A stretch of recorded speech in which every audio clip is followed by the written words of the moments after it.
जय श्री कृष्णा, राधे राधे, जय श्री हरि। मेरे सभी यूट्यूब फैमिली सभी को बहुत बहुत धन्यवाद। आप लोगों ने मुझे बहुत सपोर्ट किया और आगे भी आप लोगों के सपोर्ट की ज़रूरत है। मैंने पूरे महीने की कथा आप लोगों तक पहुंचाई है और मैं सबको तो नहीं कहती, लेकिन मेरे कुछ ऑडियंस, मेरी कुछ फैमिली मुझे सपोर्ट किया है, मेरी कथा को देखा है और सुना है, अपना प्यार दुलार दिया है, हमें आगे बढ़ाया है। उन सभी को हम धन्यवाद करते हैं और इसी के साथ आगे भी रिक्वेस्ट है कि आप हमारा सपोर्ट करें। और अब हम चलते हैं 31वें और अंतिम अध्याय की कथा की तरफ। भक्तजनों, यह कथा संपूर्ण महीने की है और संपूर्ण महीने की कथा बहुत ही महत्वपूर्ण और फलदायी है। इसे सुनने वाला व्यक्ति परम धाम को अवश्य प्राप्त करता है, जो सच्ची मन श्रद्धा से सुनता है। तो आइए चलते हैं हम अब 31वें अध्याय की तरफ। जय श्री हरि। पुरुषोत्तम मास महात्म्य का 31वां अध्याय इस पवित्र मास की कथा का अंतिम और अत्यंत महत्वपूर्ण अध्याय है।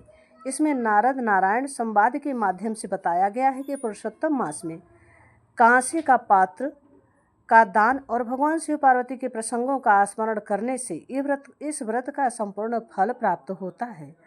श्रुत्वा पतिव्रता धर्मः नारदः परिपृक्षते नारायणं मुनिं श्रेष्ठं पुरातनम ऋषिं तदा। अर्थात सूत जी कहते हैं, हे विप्रो, पतिव्रता स्त्री के धर्मों को सुनकर और कुछ पूछने की इच्छा वाले मुनियों ने श्रेष्ठ नारद जी पुरातन सनातन नारायण मुनि से तब इस प्रकार बोले। नारद मुनि नारायण जी से पूछते हैं कि हे प्रभु, आपने सभी दानों में कांस्य के संपुट कटोरे का दान सबसे अधिक फलदायी क्यों कहा गया है? कृपा करके इसे स्पष्ट करें।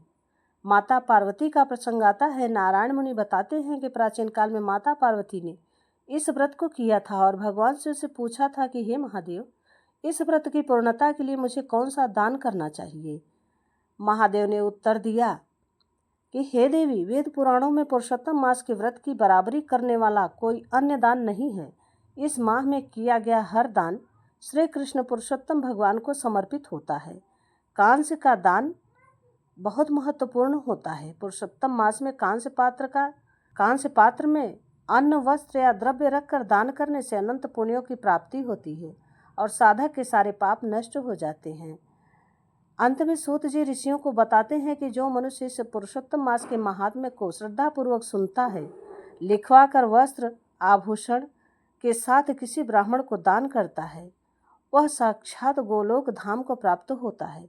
उसके घर में समस्त तीर्थ सदैव वास करते। सूत जी बोले, हे विप्रो, नारद मुनि इस प्रकार पतिव्रता के धर्म को सुनकर कुछ पूछने की इच्छा से पुरातन नारायण मुनि से बोले। नारद जी बोले, हे बद्रीपते, आपने समस्त दानों में अधिक फल को देने वाला कांसा के संपुट का दान कहा है, इसे स्पष्ट करके मुझसे कहिए। श्री नारायण बोले, हे ब्राह्मण, प्रथम एक समय पार्वती ने इस व्रत को किया था। उस समय श्री महादेव जी से पूछा कि हे महादेव जी, इस व्रत में उत्तम दान क्या देना चाहिए, जिसके देने से मेरा पुरुषोत्तम व्रत पूर्ण हो जावे। हे दया सिंधु, समस्त प्राणियों के कल्याण के लिए उस दान को मेरे से कहिए। पार्वती की वाणी सुन शंभु ने श्री पुरुषोत्तम भगवान का ध्यान करते हुए मन में इस बात का विचार कर समस्त लोक के हित को चाहने वाली उमा से कहा, हे अपर्णे, श्री पुरुषोत्तम मास में व्रत विधि को पूर्ण करने के योग्य वेद में कहीं पर भी कोई दान नहीं है। हे गिरिसुते, जो उत्तम दान कहे हैं वे सब श्री कृष्ण के प्रिय पुरुषोत्तम मास में गौड़ हो गए हैं। हे सुंदरी, कहीं भी ऐसा दान नहीं है जिसको श्री पुरुषोत्तम मास में करने से तुम्हारा व्रत पूर्ण हो। हे अंगने, इस पुरुषोत्तम मास व्रत की पूर्ति के लिए संपुटाकार ब्रह्मांड का दान है, उसको देना चाहिए। हे वरानने, वह दान किसी से देने योग्य ही नहीं है। इस ब्रह्मांड के बदले में कांसे का संपुट बनाकर, हे प्रिय, उसके भीतर प्रसन्नता से 30 मालपुआ रखकर 7 तंतु से बांधकर विधि पूर्वक पूजन करके व्रत पूर्ति के लिए विद्वान ब्राह्मण को देवे। यदि विभव हो तो 30 संपुट देवे। धोरजट भगवान के उपकारक और सुंदर वचन को सुनकर पार्वती प्रसन्न हो गई। हे नारद, पार्वती 30 कांसे के संपुट को विद्वान ब्राह्मणों को देकर तथा व्रत विधि को पूर्ण कर अत्यंत प्रसन्न हुई। सूत जी बोले, हे विप्रलोक, इस प्रकार नारद मुनि नारायण की वाणी सुन अत्यंत तृप्त हो बारंबार नमस्कार कर पुनः बोले, सब साधनों से श्रेष्ठ यह पुरुषोत्तम मास है। इसका उत्तम महात्म्य सुन मेरे को ऐसा निश्चय हुआ है, केवल भक्ति पूर्वक श्रवण करने से भी मनुष्यों के महान पापों का क्षय हो जाता है। तो श्रद्धा और विधि से करने का बहुत बड़ा महत्व होगा, करने वाले का फिर कहना ही क्या है, ऐसा मेरा मत है।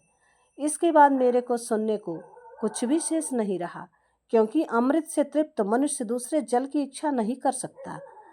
मुनि श्रेष्ठ सुत जी बोले, विप्र नारद जी इस प्रकार कहकर चुप हो गए और प्राचीन मुनि नारायण के श्रेष्ठ चरण कमल को नमस्कार किए।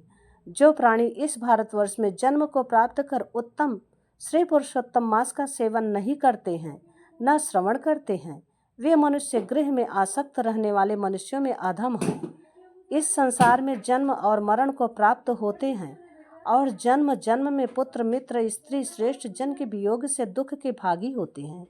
हे द्विज श्रेष्ठ, इस पुरुषोत्तम मास में असत शास्त्रों को नहीं कहे, दूसरे की सैया पर शयन नहीं करे, कभी असत्यवाद चित नहीं करे, कभी दूसरे की निंदा नहीं करे, परान्न को नहीं खाए और दूसरे की क्रिया को नहीं करे, सठता त्याग, ब्राह्मण को दान देवे, धन रहने पर सठता करने वाला रौरव नरक को जाता है, प्रतिदिन ब्राह्मण को भोजन देवे और व्रत करने वाला दिन के 4 बजने पर भोजन करे। वे पुरुष धन्य हैं जो इस लोक में भक्ति और विधान से प्रेम पूर्वक पुरुषोत्तम भगवान का नित्य पूजन करते हैं।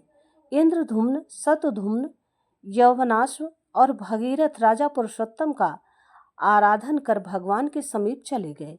इसलिए समस्त साधनों से श्रेष्ठ समस्त अर्थदायक पुरुषोत्तम भगवान का सब तरह सेवन करना चाहिए। गोवर्धनधारी गो स्वरूप गोपाल, गोकुल के उत्सव स्वरूप ईश्वर हर, गोपिकाओं के प्रिय गोविंद भगवान को मैं नमस्कार करता हूँ। प्रथम कौंडिन्य ऋषि ने इस मंत्र को बार बार कहा कि जो इस मंत्र का भक्ति से जप करता हुआ पुरुषोत्तम मास को व्यतीत करता है, वह पुरुषोत्तम भगवान को प्राप्त करता है। नवीन मेघ के समान श्याम 2 भुजा वाले मुरलीधर शोभमान पीत वस्त्रधारी सुंदर राधिका के सहित पुरुषोत्तम भगवान का ध्यान करें। पुरुषोत्तम भगवान का ध्यान और पूजन करता हुआ पुरुषोत्तम मास को व्यतीत करे। इस प्रकार जो मनुष्य भक्ति से व्रत करता है, वह अपने समस्त अभीष्ट को प्राप्त करता है। हे तपोधन, यह गुप्त से भी गुप्त व्रत जिस किसी को नहीं कहना चाहिए, मैंने भी किसी के सामने नहीं कहा है। हे विप्रलोक, अभीष्ट फलदायक पवित्र इस पुराण को आदर पूर्वक सर्वदा श्रवण करना चाहिए। एक श्लोक मात्र के श्रवण से मनुष्यों के समस्त पाप नष्ट हो जाते हैं। हे मुनि श्रेष्ठ, गंगादि समस्त तीर्थों में स्नान से जो फल मिलता है, वह फल पुरुषोत्तम मास महात्म्य के श्रवण से मिलता है।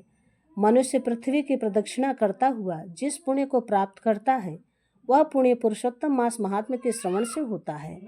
ब्राह्मण ब्रह्म तेज वाला, क्षत्रिय पृथ्वी का मालिक, वैश्य धन का मालिक होता है और शूद्र श्रेष्ठ हो जाता है।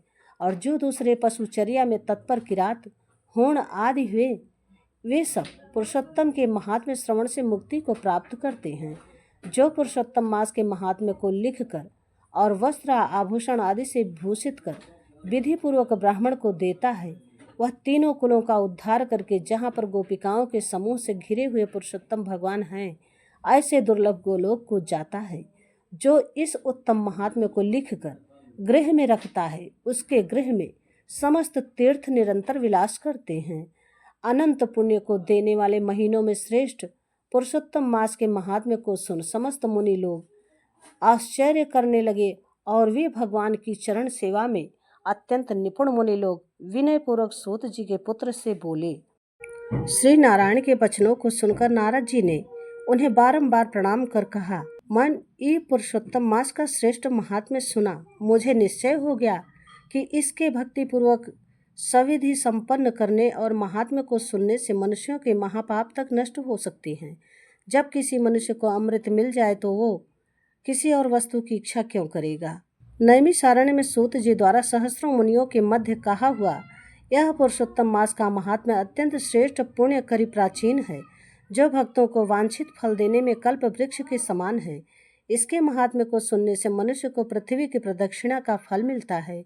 ब्राह्मण ब्रह्म तेज को प्राप्त करता है, क्षत्रिय पृथ्वी का अधिपति होता है, वैश्य धनपति हो जाते हैं और शूद्र को श्रेष्ठता को प्राप्ति होती है।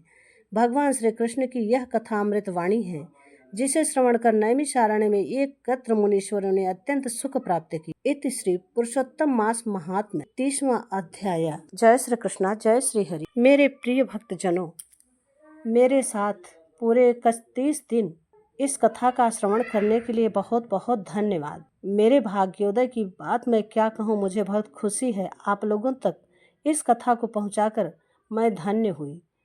अपना प्यार सपोर्ट बनाए रहिए और इस कथा को सुनते रहिए।